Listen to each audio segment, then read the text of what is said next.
EMFT और electrical machine के electrical material के कंबाइंड कॉन्सेप्ट हम देखेंगे, यानी कंबाइंड क्वेश्चन हम देखेंगे।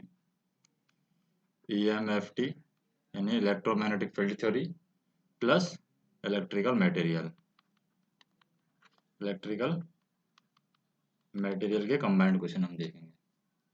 जैसे सबसे पहले हम देखते हैं कि सुपर कंडक्टर की जो सेंसिटिविटी स्ट्रक्चर है, यानी structure sensitive property of super conductor वो क्या होती है। Sensitive property of super conductor, तो हम बात करें sensitive property of superconductor यानी सुपर कंडक्टर की सेंसिटिव प्रॉपर्टी क्या होती है, उसकी अगर बात करें हम तो यहाँ पर क्रिटिकल करंट डेंसिटी है वो यहाँ पर होती है। तो हम कह सकते हैं critical current density.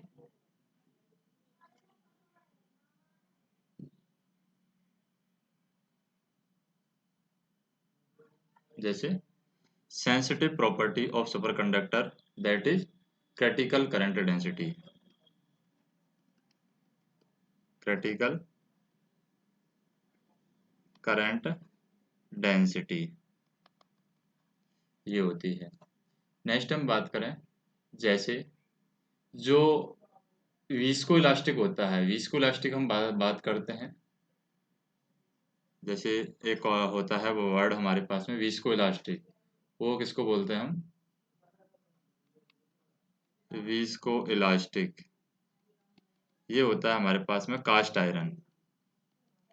Cast iron एक मटेरियल है जो विस्को इलास्टिक का काम करता है। जैसे रबर है वो हमारा इलास्टिक होता है, उस तरीके से विस्को इलास्टिक हमारा कास्ट आयरन होता है। अगर हम बात करते हैं कि आयरन के अंदर हम ऐड करते हैं सिलिकॉन, तो क्या होता है।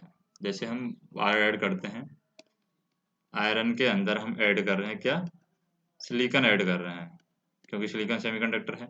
सिलिकॉन कितना परसेंट ऐड कर रहे हैं, 0.3 से 4.5% हम आयरन के अंदर सिलिकॉन ऐड कर रहे हैं।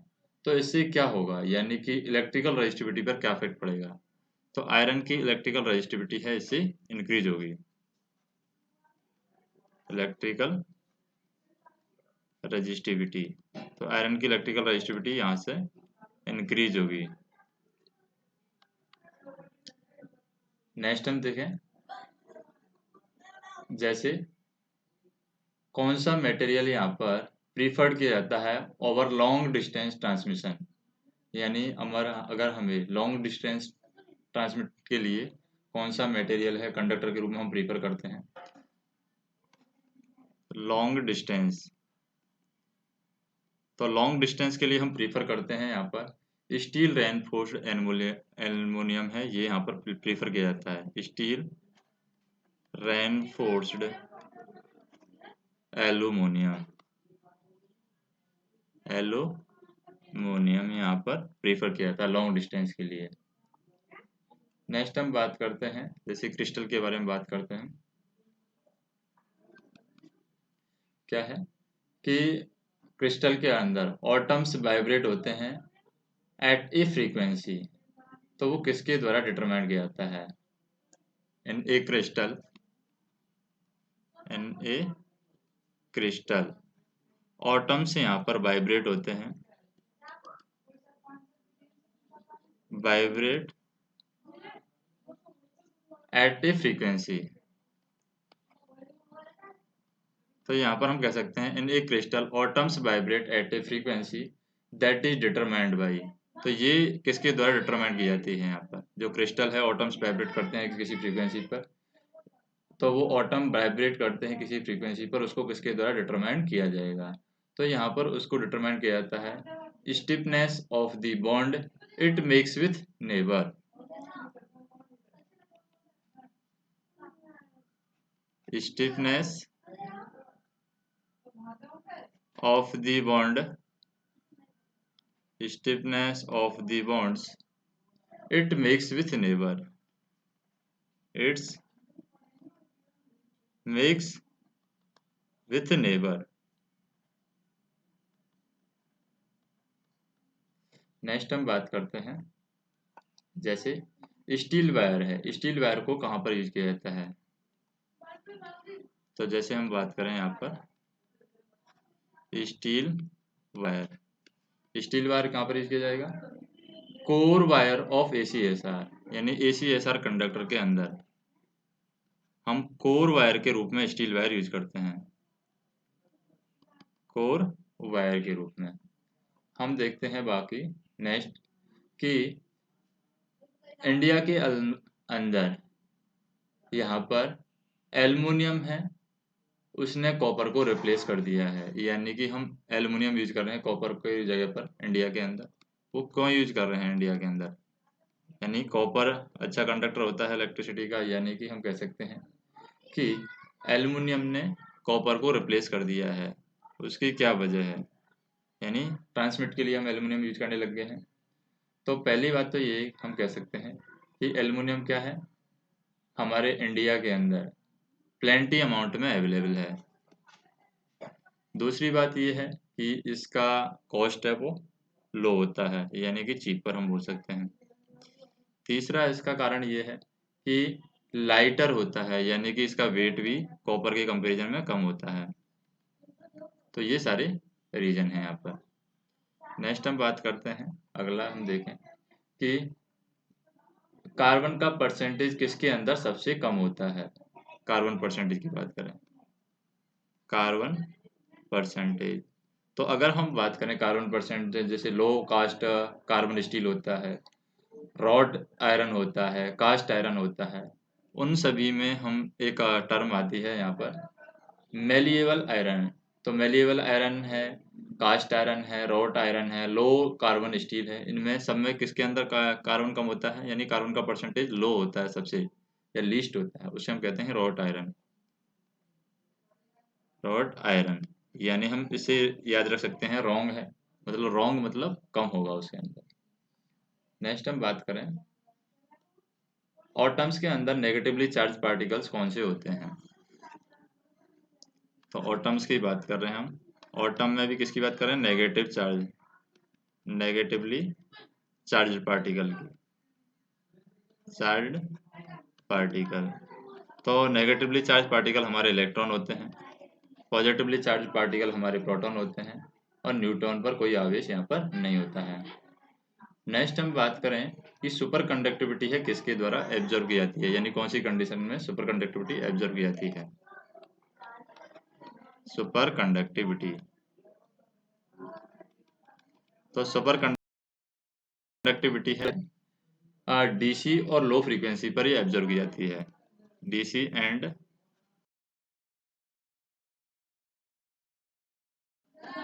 सुपर कंडक्टिविटी को एब्जॉर्ब किया जाएगा। नेक्स्ट हम बात करें, कूलाम्स है कौन सी क्वांटिटी की यूनिट है? अगर कूलाम्स की बात करें, कूलाम की यूनिट होती है कूलाम्स,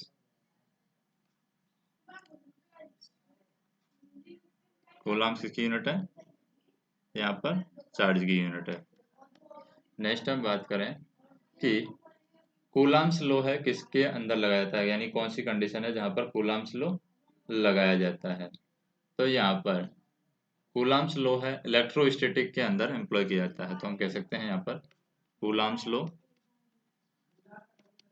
कहाँ पर लगाया जाएगा? ये इलेक्ट्रोस्टैटिक के अंदर लगाया जाता है, इलेक्ट्रोस्टैटिक। नेक्स्ट हम बात करते हैं यहाँ पर, जैसे कूलाम्स लॉ है is applied to static charge. Next हम बात कर सकते हैं कि जैसे हमारे पास में फोर्स निकालना है, दो चीज़ों के बीच में फोर्स निकालना है। फोर्स क्या है?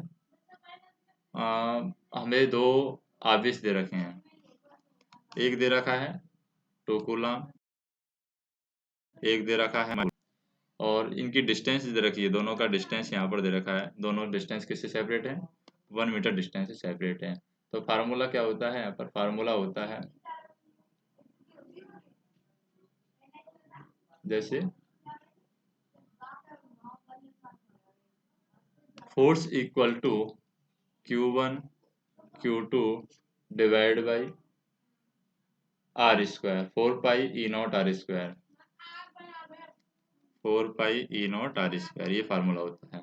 तो इसके अकॉर्डिंग बात करें, Q1 Q2 क्या है हमारे, तो 2 कूलाम है और 1 कूलाम है, तो 2 कूलाम और 1 कूलाम से 2 ही मल्टीप्लाई होगा।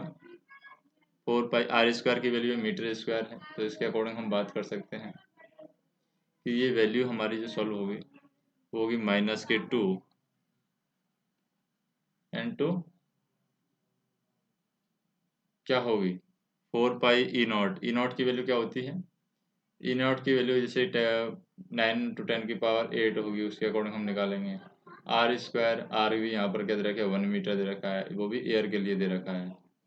तो इसके अकॉर्डिंग यहाँ पर ये वैल्यू हमारी कैलकुलेट करेंगे तो ये आएगी -18 × 10⁹ नेक्स्ट हम बात करें, क्योंकि -2 × 9 इस तरीके से आएगा, × 10⁻⁻9 × 12 इस तरीके से आ जाएगा ये, तो 9 दूनी 18 × 10⁻9 हो जाएगा, वो भी पॉजिटिव के अंदर। नेक्स्ट हम बात करें इलेक्ट्रिक फील्ड इंटेंसिटी, वो किसके द्वारा डिफाइंड की जाती है, तो हम बात करेंगे यहाँ पर इलेक्ट्रिक फील्ड इंटेंसिटी। तो इलेक्ट्रिक फील्ड इंटेंसिटी किसके द्वारा हम डिफाइंड करते हैं, तो इलेक्ट्रिक फील्ड इंटेंसिटी को डिफाइन करने के लिए हम करते हैं force per unit charge on the test charge, force per unit charge on the test charge, इसके द्वारा इलेक्ट्रिक फील्ड इंटेंसिटी है डिफाइन की जाती है। तो electric field intensity force per unit charge on the test charge में हम कह सकते हैं कि कूलाम 1 की जो वैल्यू है वो क्या होगी, 1 कूलाम होगी चार्ज के अकॉर्डिंग, तो E इक्वल टू होता है F/Q। तो ये हो जाएगा, अगर हम बात करें कि Q/4 पाई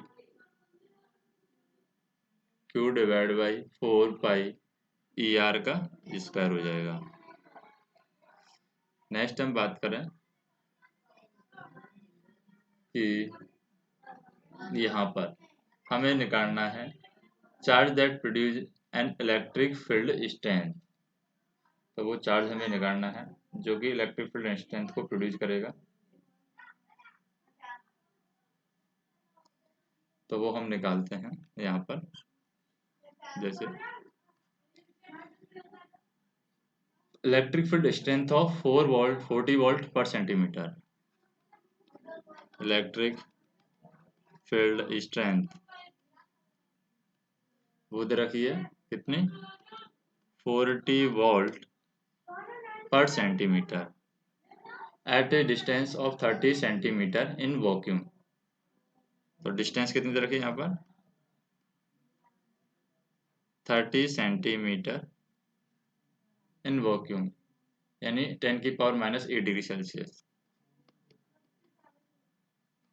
ये वैक्यूम के अंदर दे रखी है, यानी 10⁻⁸ डिग्री सेल्सियस टेम्परेचर पर 30 सेंटीमीटर डिस्टेंस है वैक्यूम के अंदर दे रखी है, यानी इलेक्ट्रिक फील्ड स्ट्रेंथ है वैक्यूम के अंदर कितनी प्रोड्यूस हो रही है, 40 वोल्ट पर सेंटीमीटर। हमें निकालना है यहाँ पर चार्ज, तो चार्ज हम कैसे निकालेंगे अब, यानी कितने चार्ज की यहाँ पर रिक्वायरमेंट होगी, तो चार्ज हम निकालते हैं, E का फार्मूला होता है E equal to Q/4 pi E0 R², 4 pi E0 R²। तो इसके अकॉर्डिंग हम निकालें Q की वैल्यू क्या है, Q यहाँ पर है वॉल्यूम के अकॉर्डिंग 4000 इंटू डिस्टेंस दे रखे 30 सेंटीमीटर, तो 4000 इंटू 0.3 का स्क्वायर डिवाइड बाई, ये आ जाएगा 9 × 10⁹, और R की वैल्यू यहाँ पर दे रखी, तो इसके अकॉर्डिंग आ जाएगा 4 × 10⁻⁸। तो 4 आ गया हमारे पास में क्या, चार्ज आ जाएगा, क्योंकि 10⁻⁸ डिग्री सेल्सियस तो पहले दे रखा है। नेक्स्ट हम बात करें test charge plate placed at infinite. अगर टेस्ट जो पार्ट है यानी टेस्ट का जो चार्ज है वो इनफाइनाइट पर प्लेस है, टेस्ट चार्ज कहाँ पर है, इनफाइनाइट पर है, तो हमें निकालना इलेक्ट्रिक फील्ड कहाँ पर होगा। टेस्ट चार्ज अगर इनफाइनाइट पर है तो इलेक्ट्रिक फील्ड हमारा, इलेक्ट्रिक फील्ड ये होगा 0 पर। नेक्स्ट हम बात करें lines of force are shed, तो लाइंस ऑफ फोर्स क्या कहलाते हैं हमारे, lines of force, lines of force को हम कहते हैं drawn to trace in the drawn to trace the direction, drawn to trace the direction। Next हम बात करें यहाँ पर point charge 2 nano coulomb is located at origin, तो यहाँ पर दे रखा है पॉइंट चार्ज है ये कहाँ पर लोकेटेड है, 2 नैनो कूलम है, ये ओरिजिन पर लोकेटेड है। पोटेंशियल डिफरेंस हमें निकालना है, यानी पोटेंशियल हमें निकालना है यहाँ पर, ये ओरिजिन पर है, पोटेंशियल निकालना है किस लोकेशन पर, 100 लोकेशन पर पोटेंशियल हमें निकालना है। तो 100 लोकेशन पर पोटेंशियल कैसे निकालेंगे, v की वैल्यू निकालेंगे q divide by 4 pi E R, और यहाँ पर जो r की वैल्यू है वो है 1 मीटर, क्योंकि यहाँ पर हम देख सकते हैं r की वैल्यू 1 मीटर है, तो इसके अकॉर्डिंग आ जाएगा v equal to q, q क्या दे रखा है 2 नैनो कूलम, तो 2 इंटू 10 की power -9 divide by 4 pi into e 4 pi e into 1, r की वैल्यू 1 है यहाँ पर, तो इसके अकॉर्डिंग आ जाएगा 18 वोल्ट। नेक्स्ट हम बात करें डाइवर्जेंस थ्योरम किस पर बेस होती है। अगर हम बात करते हैं यहाँ पर डाइवर्जेंस थ्योरम की, डाइवर्जेंस थ्योरम, तो हमारी जो डाइवर्जेंस थ्योरम है किस पर बेस होती है, ये गॉस लॉ पर बेस होती है, गॉस लॉ। नेक्स्ट हम बात करें कि Gauss law can not be use to find which of the following quantity, यानी गॉस लॉ को हम कहाँ पर यूज नहीं करते हैं, तो गॉस लॉ के द्वारा हम क्या क्या फाइंड आउट कर सकते हैं वो हम बात करें, तो गॉस लॉ से हम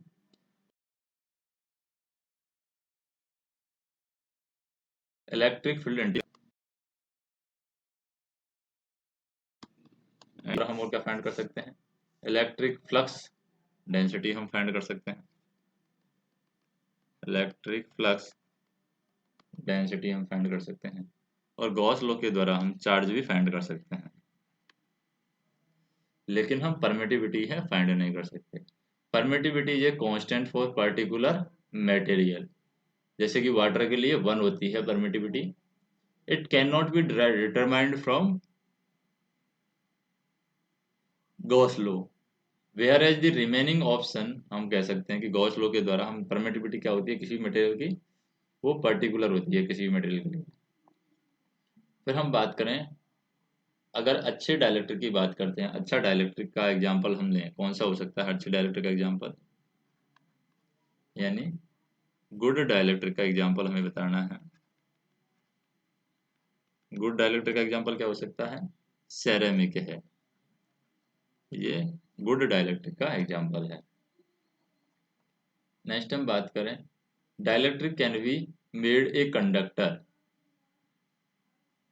तो कंडक्टर का डाइलेक्ट्रिक हमें बनाना है तो किसके द्वारा एक कंडक्टर को डाइलेक्ट्रिक बनाया जा सकता है। तो एक कंडक्टर को अगर हमें डाइलेक्ट्रिक में बदलना है तो हम क्या कर सकते हैं, हीटिंग प्रोसेस से हम इसको डाइलेक्ट्रिक में कन्वर्ट कर सकते हैं। On increasing the temperature, the free electron in the insulator can be promoted from valence to conduction band, and gradually it can act as a conductor through heating process. So the condition is called dielectric breakdown, and where the insulator loses its dielectric property and start to conduct.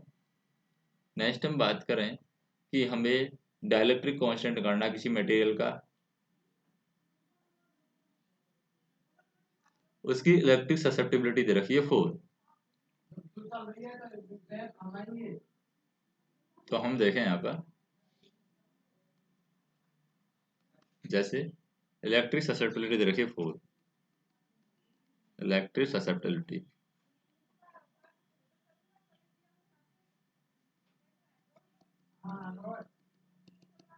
Electric susceptibility दे रखी है हमें 4।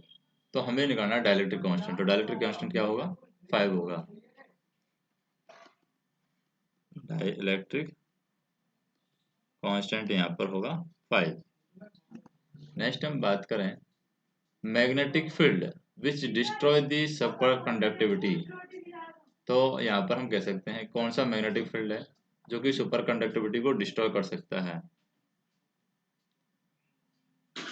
तो यहाँ पर हम बात करें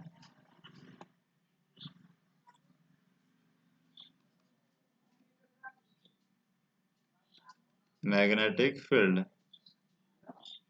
जो क्या करता है? डिस्ट्रॉय दी सुपर कंडक्टिविटी। मैग्नेटिक फील्ड जो कि डिस्ट्रॉय कर देता है सुपर कंडक्टिविटी को, वो कौन सा मैग्नेटिक फील्ड होता है? तो वो हम बोलेंगे यहाँ पर क्रिटिकल फील्ड होता है वो पॉइंट, क्रिटिकल फील्ड जो कि सुपर कंडक्टिविटी को डिस्ट्रॉय कर देता है।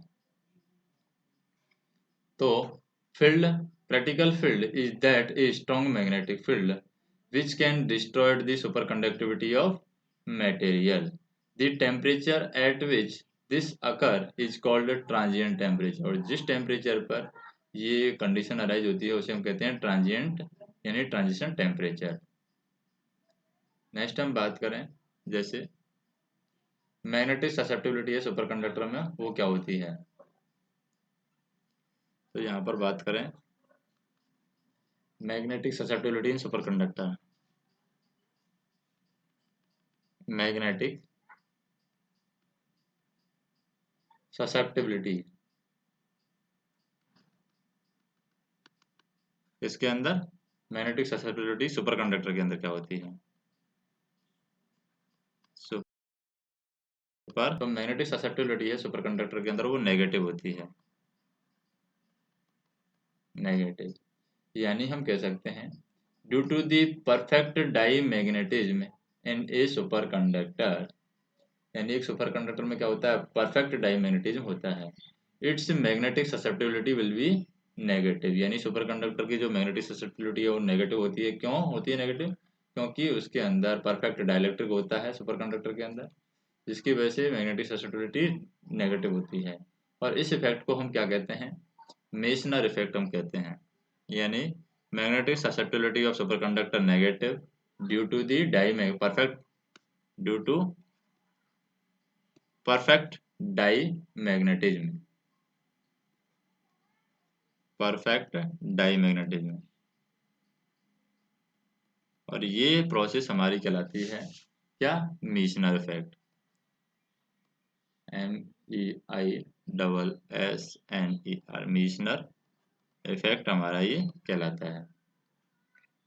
नेक्स्ट हम बात करते हैं सुपर कंडक्टर मटेरियल जो कि इंडिपेंडेंट होता है। सुपर कंडक्टर मटेरियल किस पर इंडिपेंडेंट होता है? इलेक्ट्रिक फील्ड पर इंडिपेंडेंट होता है, यानी इलेक्ट्रिक फील्ड का उस पर कोई असर नहीं पड़ता है।